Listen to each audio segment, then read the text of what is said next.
నమస్కారం శ్రీ ఆచార్య కృష్ణ స్వామి గారు. Best videos అన్నీ మనీ మంత్రాల్లోనే ఉన్నట్టు నాకు తెలిసి. ఎందుకంటే ఒకటే సబ్జెక్టు చెప్పింది కాకుండా డిఫరెంట్ మాటలతోటి అంటే డిఫరెంట్ ఎగ్జాంపుల్స్ తోటి ప్రతి ఒక్కరిని మోటివేట్ చేయడం అనేది మామూలు విషయం కాదు. అండ్ మీరు చెప్పేటప్పుడు కొట్టే తెచ్చేలాగా నిర్మోహమాటం లేకుండా చెప్తారండి. అంతేనండి. మన సబ్జెక్ట్కి సంబంధించి మన సబ్జెక్ట్ ఎలాంటిది, ఎక్కడ నీకు సెంటిమెంట్లు కానీ లేకపోతే చెప్తే ఏమనుకుంటారు, మళ్ళీ దరిద్రం గురించి ఆలోచిస్తారండి. మళ్ళీ దరిద్రం గురించి ఆలోచించకూడదని అంటారు. అంతే అంతే అంటే ఏదైనా సూటిగా చెప్పినప్పుడే హృదయానికి కొద్దిగా కటువుగా ఉంటుంది, బాధగా ఉంటుంది. కానీ ఆ ఎప్పుడైనా నిజమైన సత్యం అలాగే ఉంటుంది. సబ్జెక్ట్కి సంబంధించి వెరీ స్ట్రైట్ ఫార్వర్డే ఉండాలి. నేను న్యాచురల్గా కూడా అలాగే ఉంటాను, నేను క్లాస్లో కూడా అలాగే ఉంటాను, మీ షూటింగ్లో కూడా అలాగే ఉంటాను. ఇక్కడ ఒక రకంగా మాట్లాడి అక్కడ ఒక రకంగా కూడా ఉండదు. నేను క్యాజువల్గా ఉంటాను, ఎక్కడైనా అలాగే ఉంటాను. నా మాటలు అలాగే ఉంటాయి. నచ్చిన వాళ్ళు స్వీకరిస్తారు, బాగుపడుతున్నారు. ఈరోజు నచ్చిన వాళ్ళు విమర్శలు చేస్తారు. విమర్శలు నేను మనస్ఫూర్తిగా స్వీకరిస్తూ వాళ్ళకు నమస్కారం పెట్టి థ్యాంక్ చెప్పేస్తాను. అంతకంటే ఏం చేయలేదు. సంపద పెంచుకుంటున్నారు కొంతమంది. ఎందుకంటే వీడియోస్ ఫీడ్బ్యాక్ ఇచ్చిన వాళ్ళు కూడా ఉన్నారు. మనీ మంత్రాలు ఏం చెప్తున్నారు సార్? ఇక్కడ గమ్మత్ ఏంటంటే, మీకు డబ్బు సంపద రావాలనుకున్నప్పుడు ముందుగా మీ దగ్గర ఎంత డబ్బు ఉంది, బీరువాలో కానీ జేబులో కానీ ఎంత ఉందో దాన్ని తీయండి. బయటికి తీసేసి ఒక మాట చెప్పండి, ఈరోజు ఇంత డబ్బు నేను కలిగి ఉన్నందుకు కృతజ్ఞతలు. ఎంత బాగుంటుందంటే అది మీకు డబ్బుని ఇంకా రెట్టింపు చేస్తుంది. డబ్బుని మళ్ళీ రెట్టింపు చేస్తుంది. ప్రతిరోజు మీకు ఏదైనా డబ్బు వచ్చింది, ఎస్, దాన్ని పట్టుకొని ఒక పప్పి తీసుకొని మనస్ఫూర్తిగా ఈ డబ్బుని నేను కలిగి ఉన్నందుకు కృతజ్ఞతలు చెప్పండి. ఎన్నిసార్లు అని చెప్పండి, 100 సార్లు చెప్పండి. మీరు ఎంత చెప్తే అంత డబ్బు మీకు మల్టిపుల్ అవుతుంది. ఎలా అవుతుంది? ఎప్పుడైతే మీరు కృతజ్ఞత చెప్పారో ఆ విషయం ఏం చేస్తుందంటే, ఓహో ఇన్ని రోజులు ఎప్పుడు కూడా చెప్పలేదు, మనం వస్తున్న డబ్బు అక్కడ లెక్కేస్తున్నాం, దానికి దీనికి ఇచ్చేస్తున్నాం. దాని మీద మనకు ప్రేమ లేదు, దాని మీద అసలు మనకు ప్రేమనే లేదు.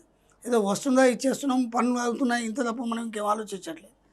కానీ మనం కొన్ని చెప్పాం, 999 నోట్స్ అని కొన్ని చెప్పాం.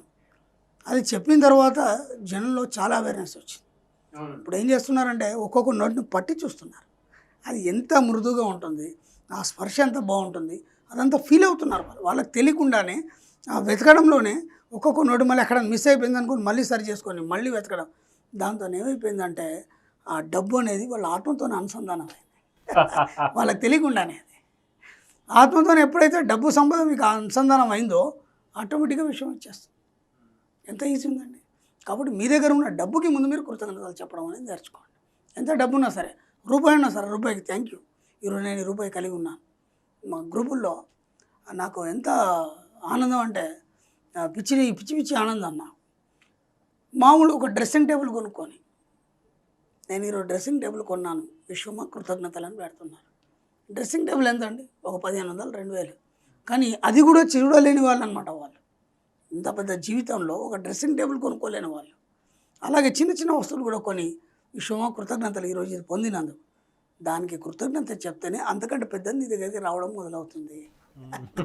కృతజ్ఞతకు ఉన్నటువంటి గొప్ప ఇంపార్టెన్స్ ఏంటంటే, నువ్వు ఎంత కృతజ్ఞతలు చెప్తే అంతకు రెట్టింపు వస్తుంది. అలాగే మీరు లేచి నుంచి పడుకునే వరకు మీకు డబ్బు రావాలంటే ఇంకా మీరు ఏం చేయకండి, కేవలం కృతజ్ఞతలు చెప్పడం. ఉదయం లేచి నుంచి పడుకునే వరకు కనీసం రోజు 100 కృతజ్ఞతలు కావాలండి. మీరు లెక్కేసుకోండి, ఎన్ని కృతజ్ఞతలు కౌంట్ చేసుకోండి. ప్రతిరోజు 100 కృతజ్ఞతలు గిట్ట చెప్తే ఇంకా మీకు ఏ సబ్జెక్ట్ అవసరం లేదు, ఏం చేయాల్సిన అవసరం లేదు, మనీ మెడిటేషన్ కూడా అవసరం లేదు. నేను ఓపెన్గా చెప్తున్నాను, నా క్లాసుకు కూడా రావాల్సిన అవసరం లేదు. ఓపెన్గా చెప్తున్నాను, ఇబ్బంది ఏం లేదు. రోజు 100 కృతజ్ఞతలు చెప్పండి. ఖచ్చితంగా మీకు ఎంత డబ్బు వస్తుంది, మీ పరిసరాలన్నీ ఎలా మారిపోతాయి, ఎంత ఆనందంగా ఉంటారు. అసలు మీరు ఊహించారండి, అరే దీంట్లో ఇంత ఇది ఉందా, ఇప్పటివరకు మేము ఊహించలేదే. ఏదో మామూలుగా థ్యాంక్స్ చెప్తున్నాం అందరికీ, అంతే. అది కూడా ఎలా చెప్తున్నాం? ఎవడో లిఫ్ట్ ఇస్తే థ్యాంక్స్ చెప్తున్నాం, ఎవడో హెల్ప్ చేస్తే థ్యాంక్స్ అని చెప్పేసి అక్కడికి వెళ్ళిపోతున్నాం. కానీ ఉదయం నుంచి సాయంత్రం వరకు నీతో ఎన్నో వస్తువులు నీకు హెల్ప్ చేస్తుంది. ఇప్పుడు ఒక షర్ట్ ఉంది, ఆ చొక్కా మనకు చాలా ఫేవరెట్. అది మ్యాక్సిమం కొందరు ఏం చేస్తారంటే ఆ షర్ట్ ఎక్కువ వేస్తారు. దానికి కృతజ్ఞతలు చెప్పండి, ఎందుకంటే నీకు నీ యొక్క అందాన్ని తిరిగి నీ కృతజ్ఞత చేసింది. ఓకే, ఉదయం లేవగానే మంచి నిద్ర పట్టింది మీకు, హ్యాపీగా ఆ పిల్లో మీకు కన్వీనియన్స్గా ఉంది, ఆ బెడ్కి పిల్లోకి కృతజ్ఞతలు చెప్పండి. అలాగే భూమి మీద కాలు పెడతారు, బెడ్ మీద నుంచి కింద కాలు పెడతారు, మీకు ఎన్నో సౌకర్యాలను కల్పిస్తుంది ఈ యొక్క భూమి కానీ లేకపోతే చుట్టుపక్కల ఉన్న ప్రతి అవసరం. వాటికి కృతజ్ఞతలు చెప్పండి. లేవగానే అర్థం లేకపోతే మీకు ఎంత ఫీల్ అవుతారు, మీరు మీ యొక్క ముఖాన్ని చూసుకోలేకపోతారు. మీ యొక్క ప్రతిబింబానికి అందాన్ని చేకూర్చుంటేటువంటి ఆ అద్దానికి కృతజ్ఞతలు చెప్పండి. ఒక్కసారి మీ జీవితం నుంచి దువ్వెన్ని తీసేయండి. చింపిరి జుట్టుని ఎంత భయంకరంగా ఉంటుంది, ఆ దువ్వెన కృతజ్ఞతలు చెప్పండి. ఇప్పుడు చెప్పండి, పళ్ళు దమ్ముకునే బ్రష్ కాడికలు ఉదయం లేచి నుంచి పడుకునే వరకే మనుషులకు కానీ వస్తువులకు కానీ ప్రతి దానికి ఒక వైబ్రేషన్ ఉంటుంది. ఆ వైబ్రేషన్ అనేది ఏం చేస్తుందంటే మీకు రెట్టింపు సంపదన ఇవ్వడం అనేది మొదలవుతుంది. కాబట్టి కృతజ్ఞత పర్వం అనేది చాలా ముఖ్యం మన సబ్జెక్ట్లో. కృతజ్ఞత అనేది మర్చిపోకుండా ప్రతి దగ్గర కృతజ్ఞతలు చెప్పండి. మీరు ఎంత కృతజ్ఞతలు చెప్తే అంత డబ్బుని, ప్రేమని, అన్ని రకాలుగా అన్నింటినీ, ఐశ్వర్యాన్ని కూడా మీరు పొందగలుగుతారు. నేను చెప్తున్నాను, ఓపెన్గా చెప్తున్నాను. ఉదయం లేచి ఉంచి పడుకునే వరకు 100 కృతజ్ఞతలు, మనుషులకు కానీ వస్తువులకు కానీ ప్రతిదానికి. ఒక పెన్ను ఎగ్జామ్ చూడండి, మీరు ఎగ్జామ్ రాసేటప్పుడు పెన్ను పారలేదనుకోండి, మీకు ఎంత డిస్టర్బెన్స్ అండి.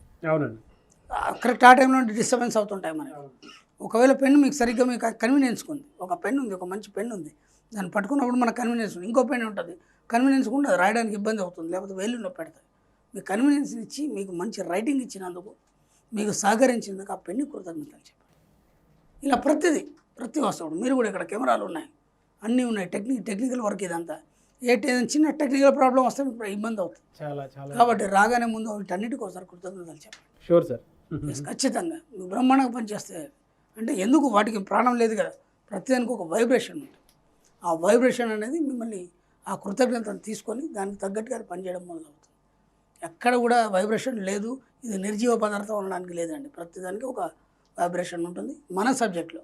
ఇంకా వేరే సబ్జెక్టులో నేను చెప్పాను, మన సబ్జెక్ట్లో ప్రతిదానికి వైబ్రేషన్ ఉంటుంది. కాబట్టి ఖచ్చితంగా మీరు కృతజ్ఞతలు చెప్పండి. కృతజ్ఞతాపూర్వకంగా మారి మీ జీవితాన్ని అలాగే మార్చుకొని మీరు ఇతరులకి ఒక గొప్ప ఆదర్శవంతంగా, ఒక డబ్బు సంపద ఐశ్వర్యంతో మీకు ఎన్ని కృతజ్ఞతలు మీరు చెప్తారో అంత కృతజ్ఞతలు మీకు రెట్టింపు వస్తుంది. నేను అదే చెప్తున్నాను, మనం ఏది ఇస్తే అదే వస్తుంది. అభినందనలు తెలపాలి అందరికీ, చాలామందికి అభినందనలు తెలపాలి. ఎవరింటికి పోయినా ఖాళీ పోవద్దని చెప్పేసి మనం గత వీడియోలో చెప్పాము. ఖాళీ చేతులతో పోవడానికి లేదు. మీరు ఎంత గిఫ్ట్స్ ఇస్తే అంత గిఫ్ట్స్ మీకు రావడం మొదలవుతుంది. మీరు ఎంత అభినందనలు చెప్తే అంత అభినందనలు మీకు వస్తాయి. ఎంత కృతజ్ఞతలు చెప్తే అంత కృతజ్ఞతలు వస్తాయి.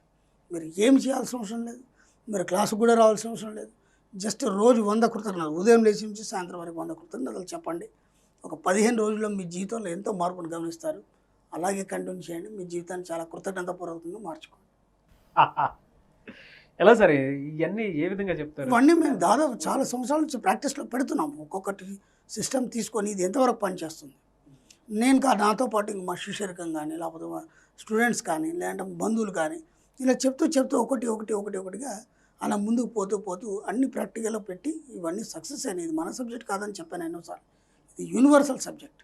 ఇప్పటిదాకా మనం ఏం చేసామంటే ప్రతిదీ ఏదైనా సరే మనం ఒక ప్రార్థన పూర్వకం కానీ, లేకపోతే ఒక దేవుడు అని ఒకటి ఏదో పెట్టుకొని మొక్కడం చేయడం ఇవన్నీ చేసాం మనం. కానీ ఇక్కడ ఏమీ నిరాకారం, విశ్వం అనే దానికి ఆకారం లేదు. ముందే చెప్పాం, దానికి చెవులు లేవు, కళ్ళు లేవు, ఏమి లేవు. కానీ అది అన్నీ చూస్తుంది, అన్నీ పనిచేస్తుందని మనం ఎన్నోసార్లు చెప్పాం. కాబట్టి ఆ విశ్వశక్తిని మనం ఎలా తీసుకోవాలనేది మన సబ్జెక్ట్. ఈ సబ్జెక్ట్ ఏదైతుందో ఆ విశ్వశక్తిని తీసుకొని మనం ఎలా ముందుకు పోవాలి. అంతే తప్ప ఇక్కడ ఇంకా మన మధ్యలో, విశ్వానికి మన మధ్యలో ఏముండవు. ఇది ఎంతవరకు నిజం, ఇది ఎంతవరకు సత్యం, దీని మీద గొప్ప వాళ్ళు ఎంతోమంది పరిశోధనలు చేశారు. ఆ విచిత్రం ఏంటంటే అక్కడ ఏముండదు, ఇలా జరుగుతుందనే దాని మీద కూడా ఎన్నో పరిశోధనలు చేశారు. ఇది సత్యం అని నిరూపించారు. ఈ సబ్జెక్టు మొత్తం ప్రపంచవ్యాప్తంగా ఉంది. దాన్ని నేను తెలుగులో చెప్తున్నాను. ఇప్పటివరకు తెలుగులో చెప్పేవాళ్ళు లేరు. దాన్ని నేను తెలుగులో నాకు తెలిసినంత మటుకు నేను బయటకు తీసుకొచ్చే ప్రయత్నం చేస్తున్నాను అంతే. కాబట్టి ఖచ్చితంగా అన్నీ అవుతాయండి. మీరు ఎంత వీలైతే అంత కృతజ్ఞతాపూర్వకంగా ఉండండి. ప్రతి వస్తువు పట్ల, ప్రతి వ్యక్తి పట్ల.